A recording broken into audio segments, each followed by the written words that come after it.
You'll never amount to anything without me. You're too stupid to make it on your own. Those were Derek's last words to me as I walked out of our apartment that rainy October evening. I remember every detail, how the streetlights reflected in the puddles, how my hands trembled as I loaded my hastily packed suitcases into my beat-up Honda Civic, how the windshield wipers couldn't keep up with my tears. For 3 years, I had built my life around a man who had systematically dismantled my self-worth piece by piece, like someone methodically taking apart a complex puzzle until nothing remained but scattered, unrecognizable fragments. I was 27 years old, and I felt like I was nothing. It's funny how the universe works sometimes. People talk about rock bottom like it's this dramatic, cinematic moment, and I guess for some people, it is. For me, it wasn't the night he threw my phone against the wall because a male colleague had texted me about a work project. It wasn't when he accidentally spilled red wine on my dress right before my sister's wedding because he thought it was too revealing. It wasn't even when he cleaned out our joint savings account to buy a vintage motorcycle without telling me, leaving me scrambling to cover my half of the rent. No, my rock bottom came quietly, on an ordinary Tuesday, when I caught my reflection in the elevator mirror at work and didn't recognize the woman staring back at me. Her eyes were dull, her shoulders hunched forward as if perpetually bracing for impact. When had I become this person? When had I started to believe I deserved the life I was living? That night, I finally told my best friend Zoe everything. 3 years of secrets came pouring out over boxed wine and stale takeout in her tiny studio apartment. The constant criticism disguised as just trying to help you improve. The explosive arguments that always somehow ended with me apologizing. The way he'd convinced me to distance myself from friends and family who didn't understand our relationship or were jealous of what we had.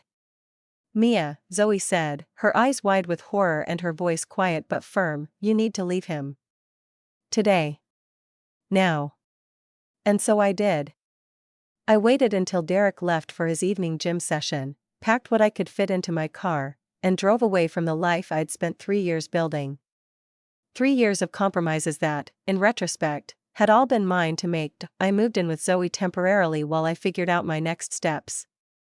Derek called incessantly for the first week, sweet messages alternating with vicious accusations, tearful apologies followed by blistering tirades about my ingratitude, my selfishness, my stupidity. Classic Derek, spinning the emotional roulette wheel and expecting me to place my bets wherever it landed. I changed my number after he showed up at my workplace, causing a scene in the lobby that had security escorting him out. My boss, Janet, had been surprisingly understanding. Take some time if you need it, she'd said, her hand warm on my shoulder. And let me know if you need any resources. My sister went through something similar. I hadn't realized how visible my invisible wounds had been. The first month on my own was the hardest. I'd wake up in the middle of the night, heart racing, instinctively reaching across the bed to check if I'd done something to upset him in his sleep. The phantom weight of his disapproval followed me everywhere. I'd catch myself mentally rehearsing explanations for normal decisions, why I bought that coffee, why I talked to that cashier, why I wore that sweater, but slowly, painfully, I began to rebuild. I found a small studio apartment I could actually afford on my marketing coordinator's salary. It was nothing fancy, just a converted garage with questionable plumbing and a kitchenette barely big enough to turn around in. But it was mine. No one there to comment on my decorating choices or complain about the ridiculous eucalyptus plant I placed by the window. I started seeing a therapist, Dr. Winters, who specialized in recovering from emotional abuse. What you're experiencing is normal, she assured me during our first session. Your brain is essentially detoxing from a relationship that kept you in constant fight or flight mode. She taught me to recognize the distorted thinking patterns Derek had installed in my mind, the belief that I was incompetent, that my instincts couldn't be trusted, that I needed someone else to validate my reality. We worked on establishing boundaries, something I realized I'd never really had. Your worth isn't determined by your productivity or usefulness to others, Dr. Winters would remind me when I'd spiral into believing I wasn't doing enough to justify my existence. You deserve respect simply because you exist.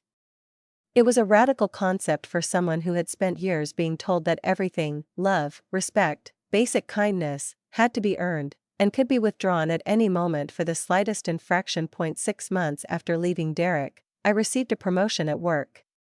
Senior marketing strategist.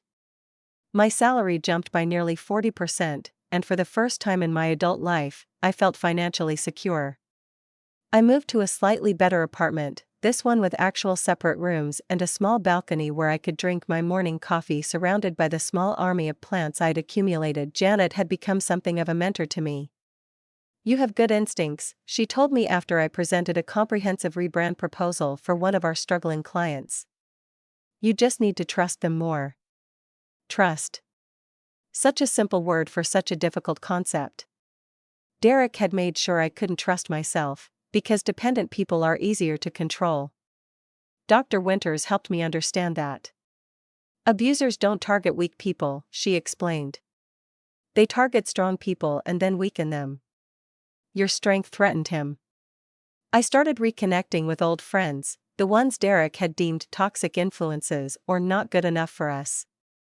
Turns out, they had seen through him from the beginning but didn't know how to reach me. My college roommate Amber hugged me for a full minute when we reunited for coffee. "I missed you," she whispered. "The real you. The real me." I was still figuring out who that was.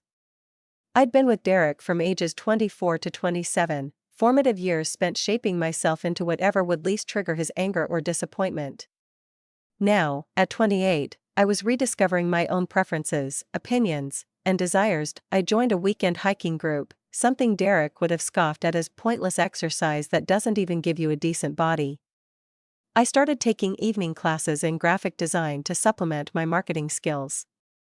I went on a few dates, nothing serious, just practice in remembering that not all men saw me as a project to fix or a possession to control. 1 year after leaving Derek, I barely resembled the woman who had fled in the night with fear as her only certainty. My therapist called it post-traumatic growth, the phoenix-like renewal that can follow great suffering. I had a job I loved, friends who genuinely cared about me, and most importantly, I had reclaimed my sense of self. And then came that fateful Saturday in November. My car, the same reliable Honda Civic that had carried me to freedom, was desperately in need of a wash after a particularly muddy hiking trip. I pulled into the Splash and Dash car wash on the other side of town, a place I'd never been before. It was one of those operations where you stay in your car as it moves through the automated wash, and then attendants detail it afterward in the finishing area. I was scrolling through emails on my phone as my car emerged from the tunnel of brushes and spray, barely registering the attendant approaching my driver's side window. It wasn't until I heard a familiar throat-clearing sound that I looked up. The world seemed to tilt on its axis. There was Derek, dressed in the Splash and Dash uniform, khaki pants and a blue polo shirt with the company logo, holding a clipboard and wearing an expression of shock that must have mirrored my OWN. My heart hammered against my ribs so violently I thought it might break through. Fight or flight kicked in, but I was trapped, my car surrounded by other vehicles in the finishing area, nowhere to go. "Mia," he said, and just the sound of my name in his voice sent ice water through my veins. "Wow. It's really you." I nodded stiffly, unable to form words. 1,000 questions raced through my mind. What was he doing working at a car wash? Last I knew, he had a solid job in sales at a tech company. Had he moved to this part of town? Was this just a cosmic joke the universe was playing on me? "I need to talk to you," he said, lowering his voice and glancing around as if worried his manager might see him. "Can you pull over there when you're done?" He pointed to a waiting area. I'm in a hurry," I managed to stammer, hating how easily I slipped back into the old patterns, making excuses instead of simply saying no. Derek's face hardened for a fraction of a second, that familiar flash of irritation when I didn't immediately comply with his wishes, before softening into what I now recognized as his calculated charm. "Please, Mia. 5 minutes. I've changed. I've been trying to find you to apologize." I felt myself wavering, the old programming kicking in, the need to please, to avoid conflict, to give Derek what he wanted so he wouldn't get angry. But then I remembered Dr. Winter's words, "You're allowed to say no without explanation." No is a complete sentence. I have somewhere to be, I said, surprising myself with the steadiness in my voice. His face fell, and for a brief moment, I saw something I'd rarely witnessed from Derek, genuine disappointment, not the manipulative kind he usually deployed. I understand, he said. But at least let me clean your car properly. On the house. It's the least I can do. Before I could object, he was signaling to the other attendants and personally taking charge of my vehicle. I sat frozen in the driver's seat, watching through the windshield as Derek, the man who had once told me I wasn't worth the effort of a proper dinner date, methodically washed my car with an attention to detail I'd never seen from him before. He scrubbed the wheels, polished the windows until they gleamed, and even vacuumed the interior with careful precision. As he worked, I studied his face, noticing new lines around his eyes, a certain weariness in his movements. Part of me, the part still healing, felt a vindictive satisfaction seeing him in this position. The man who had belittled my career ambitions was now washing cars while I had advanced in my field. The man who had controlled our finances until I couldn't buy a coffee without anxiety was now likely making minimum wage plus tips. But another part of me felt an unexpected pang of something like compassion. Not for who he was or what he'd done to me, but for the universal human experience of facing consequences. Derek had always considered himself exceptional, above the ordinary struggles of life.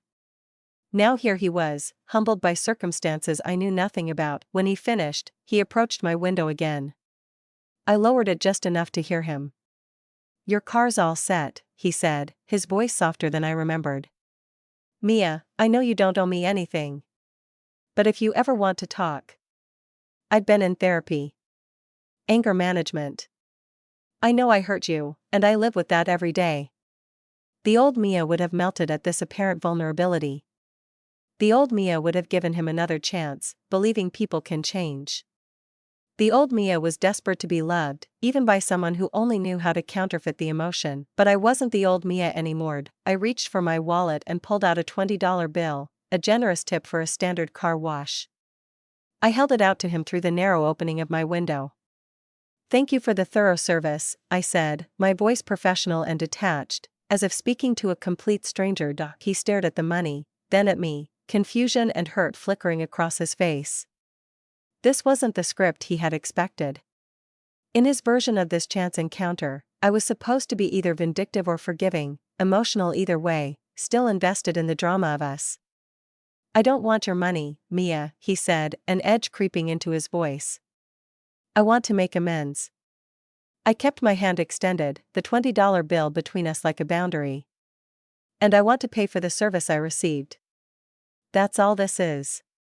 The familiar darkening of his expression, the precursor to the Derek I knew all too well, flashed briefly before he got himself under control. He took the money, our fingers never touching. "You've changed," he said, and I couldn't tell if it was an accusation or a realization.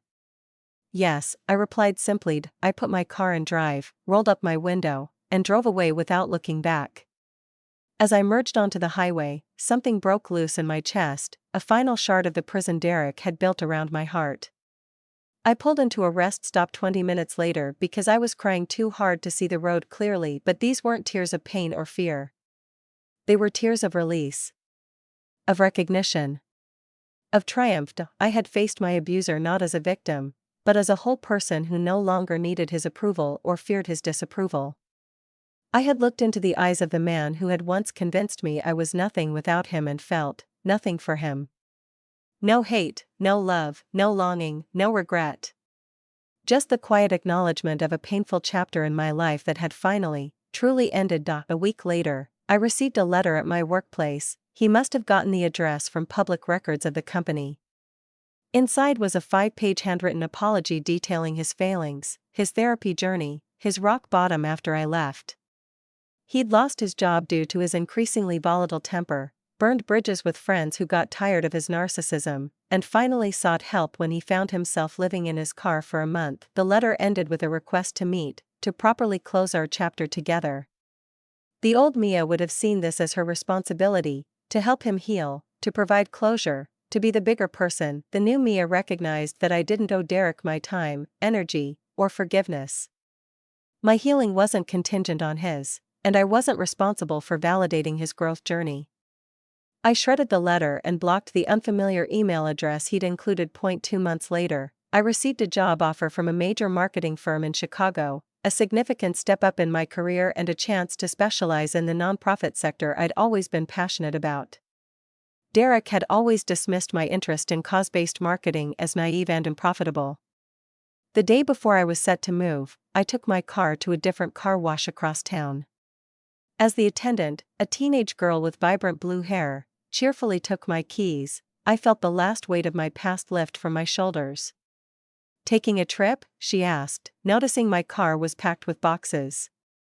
"Starting a new chapter," I replied with a smile. As I waited for my car, I scrolled through text messages from friends wishing me well on my move. Zoe had already found an affordable sublet for when she would visit me in Chicago next month. Janet had connected me with her industry contacts in the city.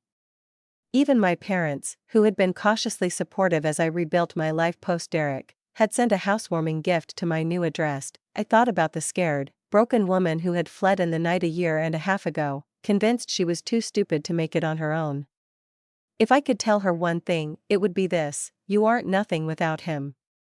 You were nothing with him, because he needed you to believe that. But on your own? You're something.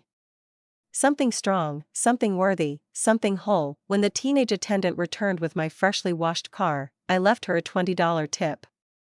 As I pulled away, I caught sight of my reflection in the rearview mirror, shoulders back, eyes bright, a slight smile playing at the corners of my mouth. Derek had been wrong about everything, but especially about one thing: I wasn't stupid. I was smart enough to leave, brave enough to start over, and strong enough to keep going. And that made me someone worth becoming. The END. If you liked the story, subscribe to our channel and share your impressions in the comments. It's important for us to know which stories will be interesting to you. We try to post new stories every day.